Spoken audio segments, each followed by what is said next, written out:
Salut, désolée de déranger encore une fois. Je voulais m'attarder sur, euh,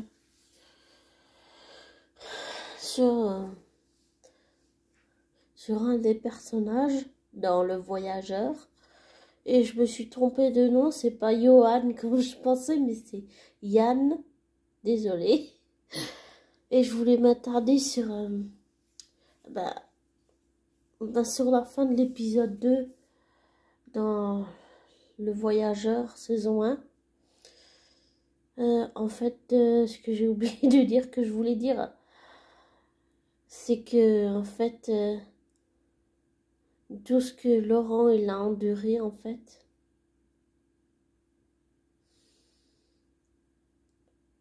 tu sens qu'à la fin de tout ce qu'il a enduré, quand il voit la photo de Justine, il craque complètement.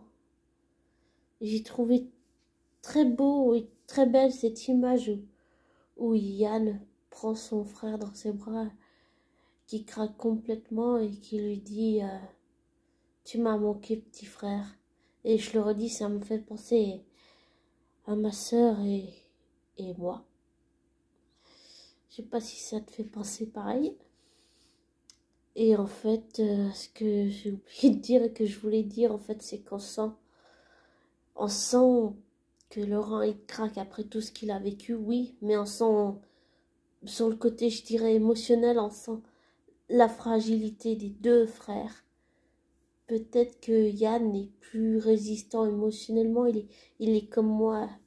Des fois, pour gérer, j'ai tendance à me couper ou alors à rester de marbre. Mais j'aime beaucoup le personnage de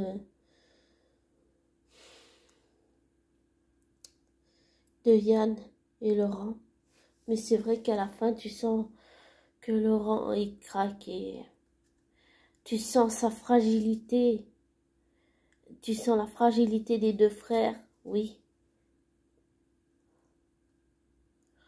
c'est vrai. Mais peut-être on sent plus la fragilité de Laurent, c'est vrai. Et j'ai trouvé ça très beau. Très très beau. C'est très, je dirais, c'est pour un frère et une sœur, ou pour deux frères, ou pour moi et ma sœur, par exemple. Enfin, j'aime pas, ma sœur aime pas que je parle pour elle, mais je vais dire, pour moi, c'est très symbolique. Ça montre que la relation entre un frère et une sœur, ou une sœur et un frère, ou bien deux jumelles, ou bien deux frères, ou bien deux sœurs, eh bien, c'est plus compliqué, c'est plus complexe que les apparences qu'on peut montrer, en fait.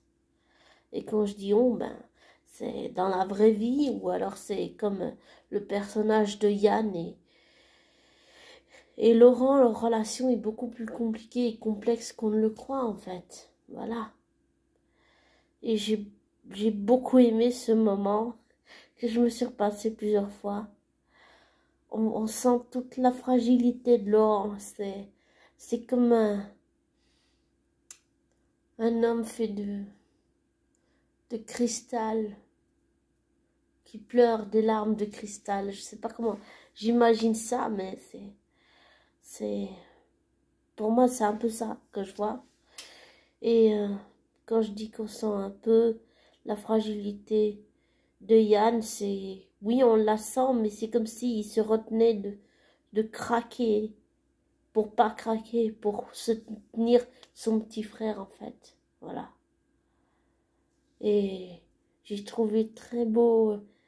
Bon, comme j'ai dit au début, tu sens que c'est tendu, puis après ça se décante, et puis ça s'améliore, ça se radoucit, les rapports entre les deux frères.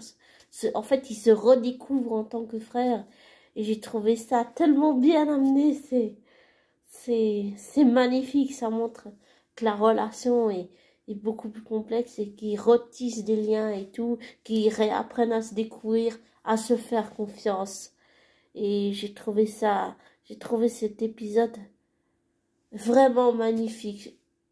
Tout le début, la fin, le 1 aussi, il est super.